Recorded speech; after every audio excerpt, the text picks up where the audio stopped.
fainali ya michuano ya AFCON mwaka 2025 imefanyika jana kwenye dimba la Princess Moulay pale nchini Morocco katika jiji la Rabat, na iliwakutanisha Senegal, Simba wa Teranga, na Morocco, Simba wa Milimani. Fainali imekamilika kwa Morocco kupoteza kwa goli 1-0, goli ambalo limefungwa na Papi Gueye na kuwafanya Morocco kuingia kwenye historia ya timu ya 4 kupoteza kwenye fainali za michuano AFCON wakiwa wenyeji. Kwa hiyo mechi yenyewe ya fainali ilikuwa ina drama nyingi, ilikuwa ina mambo mengi. So hapo kulikuwa kuna mambo mengi ambayo pia yamejadiliwa kwenye mitandao, kwenye video vya kidigitali. Kwa hiyo hapo ndio mimi ambapo ipo headline yangu ya kwanza kwenye michuano AFCON kuhitimishwa kwake. Kuna vitu vingi ambavyo vimeibuka na vimezungumziwa jana.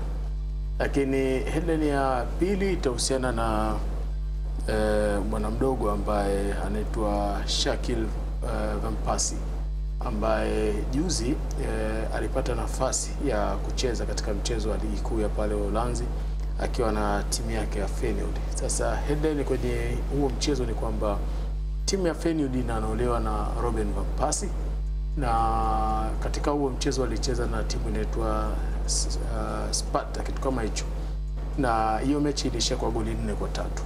Wakati anaongozwa Feyenoord kwa magoli 3, Robin Van Persie ambaye ndio kocha Feyenoord alifanya mabadiliko na kumuingiza kijana Shakil Van Persie ambaye ni mwanawe, na baada ya kumuingiza kwenye huo mchezo bwana alifunga magoli mawili, dakika ya 87 na dakika ya 89.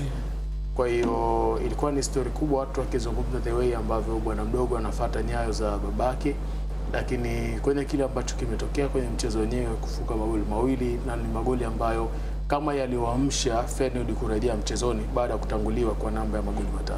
Kwa watu wamezungumzia sana kwenye ukuaji wa bwana mdogo, nafasi anayopewa kucheza timu ambayo inafundishwa na babake, labda inamjenga vipi, na watu wamekuwa na mitazamo tofauti. Kwa hiyo imefanya watu waende kufuatilia, kuchimba vitu vingi kuhusiana na Van Persie pamoja na bwana mdogo. Kwa hiyo kiufupi amekwenda kulinda kibarua cha babake. Yes, unaweza ukasema hivyo kwa sababu ingawa kwa sababu bado usipopata matokeo unafukuzwa. Yes, ingawa bado hakukuwa na hiyo shida sana kwa sababu Feyenoord hawafanyi vibaya. Nadhani wanashika nafasi ya 3 kwenye ligi kuu ya Uholanzi. Kwa hiyo bado kuna matumaini mengi tu ya kuweza kufanya vizuri. So hakukuwa na pressure, lakini ni kitu kizuri ambacho amekifanya bwana mdogo kwa sababu amekuwa imani na mtu ambaye amemwamini, ni mtu ambaye pia wana mahusiano ya damu kabisa. Kwa hiyo ilikuwa ni story kubwa ambayo imetokea weekend hii. Tuje kwa Ashraf kwa upande wa headline ambazo umekwenda kutuandalia. Umemuuliza kama Jumanne amemaliza ile? Umemaliza ile? Huyo amemaliza. Mimi nimeweka nukta hapo. Sawa. Mimi nitakuwa nina headline kadhaa pia. Kilinganisha na ukubwa wa kile ambacho kimetokea kwenye mchezo wa jana au overall kwenye michuano ya mataifa ya Afrika AFCON kwa msimu huu. Headline yangu ya kwanza itamhusu nyota wa zamani wa AS Napoli ya pale nchini Italia, nyota wa zamani wa Chelsea na nyota wa hivi sasa wa klabu ya Al Ahly Saudi ya pale Saudi Arabia, Kalidou Koulibaly, ambaye ameshinda taji lake la pili la michuano ya AFCON akiwa na Simba wa Teranga ama timu ya taifa ya Senegal. Lakini amepitia story ambayo alipitia msimu uliomalizika, msimu miwili uliomalizika michuano hii, manake ubingwa 2021 ambapo ameshinda taji lake la pili lakini hajawahi kucheza fainali yoyote.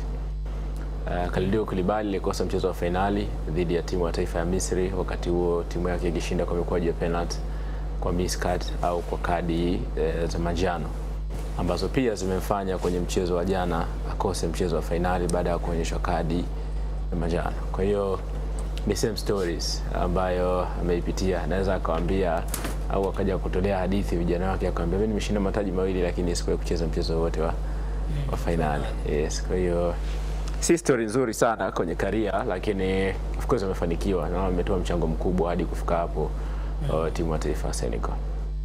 Lakini lakini headline yangu nyingine au headline yangu ya pili itahusu zile speech au maneno ambayo yanatolewa na wachezaji wengi wa timu ya taifa ya Senegal mara baada ya kushinda taji hili.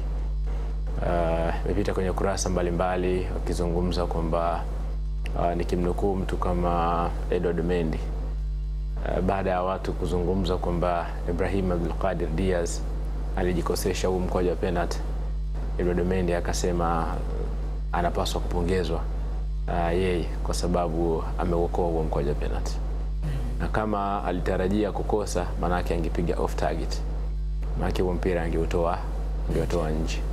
Lakini matumaini yake au Mendy anatuaminisha kwamba alitaka kupiga penalti ya historia na kumbukumbu, na ibaki kwenye penalti ama pigo zuri, utaka kupiga penalti aina ya penanka, ambayo Edouard Mendy amekuwa ni katili sana kwa aina hizo ya penalti. Ameshawahi kucheza mara kadhaa, akicheza penalti ya Sergio Aguero, wakati huo Mendy anacheza Chelsea, na baada tu ya Aguero kupiga penalti ya aina hiyo haikuchukua hata dakika 5 Pep Guardiola akamuita nje.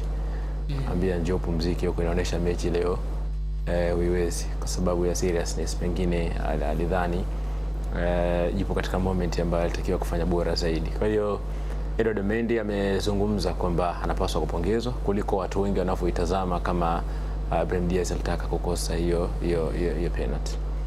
Lakini headline yangu nyingine ya tatu itasalia hapo kwenye baadhi ya mahojiano ya wachezaji kadhaa wa Senegal, lakini ikimhusu nyota wa zamani wa Everton, nyota wa zamani wa Paris Saint-Germain, Idrissa Gana Gueye, ambaye amezungumza kwamba walishakata tamaa au walishafika kwenye mstari wa kukata tamaa, lakini Mungu halali, Mungu yupo na anaona, na ana imani wamepata ile ukombe kwa sababu Mungu ametaka. Sasa ukiangalia na hizo moment ambazo alipitia last time pena kick, kama unampa farafa, maana yake naomba bwana, ukishinda hii ZBC ndio mabingwa, tunajua kabisa sisi tunakwenda kibenderani na jambo linakamilia. Lakini unfortunately kwa Ibrahim Diaz haikuwa hivyo, sambamba na wachezaji wengine wengi ambao wametoa maneno yao ya shukrani, wakishukuru kwa imani zao, lakini vile vile wakishukuru kwa aina ya mchezo ambao ulionyeshwa na timu ya taifa ya Senegal. Lakini kisalia hapo kwenye headline yangu nyingine, kwa kawaida taji baada ya kushukuriwa kwenye timu yoyote, nahodha ndiye ambaye analinyanyua hilo taji, manake lift ile watu wanashangilia. Lakini jana imekuwa kitu cha tofauti. Nahodha nambari 1 wa kikosi cha Senegal alikuwepo, Kalidou Koulibaly. Lakini nahodha nambari 2 Idrissa Gana Gueye alikuwepo, lakini kwa heshima walivua kitambaa wote wawili na wakampa Sadio Mane kuwa mtu ambaye amelinyanyua hilo taji. Kwa hiyo what a moment, what a history kwa kile ambacho amekifanya Super Sadio Mane. Na kwenye club level na kwenye national team level, Sadio Mane hajashinda taji moja tu, ambalo ndio taji ambalo aliwahi kuja kwenye ardhi ya Afrika, michuano ya kombe la dunia, lakini ameshinda mataji yote ambayo tayari wewe unayajua kwenye club level. Ukiangalia hapo ana Champions League, ana Club World Cup, kwenda Bayern Bundesliga na Premier League ya England.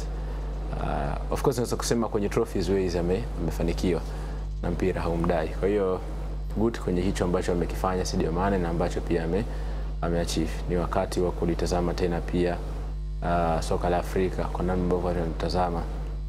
Watu wametoka kwenye miundombinu wakiamini kwamba miundombinu ya Afrika bado ni kama haitoshi kuandaa michuano mikubwa kama hii, lakini tumeondoka huko. Sasa hivi tunazungumza namna ya uendeshaji wa mpira wa Afrika. Tunazungumza kwamba Morocco au timu za kaskazini ni lazima zinaonekana zina script ya ushindi, kitu ambacho hakijengi picha nzuri kwenye mpira wetu. Lakini nataka kumaliza hapo kwenye CAF, ambapo taarifa ambayo ilitoka juzi kwa shirikisho la mpira wa miguu barani Afrika CAF kufuta rasmi michuano ya CHAN ambayo ilikuwa inachezwa kwenye kila miaka miwili I think, na kwa wachezaji wa ndani.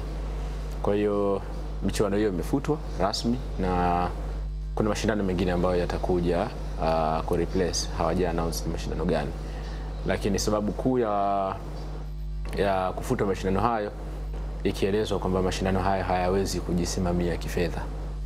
Sijui mnifahamu vizuri. Yani wachezaji wa ndani tu pekee, pengine itakuwa yes, ni kweli kuna ushindani na vitu kama hivyo, tunaandaa vijana wapya, lakini inaonyesha kwenye uendeshaji haiwezi kujisimamia kifedha hiyo michuano, tofauti na AFCON. Kwa hiyo unaangalia utaratibu umekaa vipi, na CAF wameamua kuannounce ama kutoa hiyo taarifa. Mimi naweka nukta hapo. Asante sana, ni kushukuru kwa kuweka nukta hapo, lakini pia mimi namalizia kwa upande wa headline moja ambayo nimewaandalia.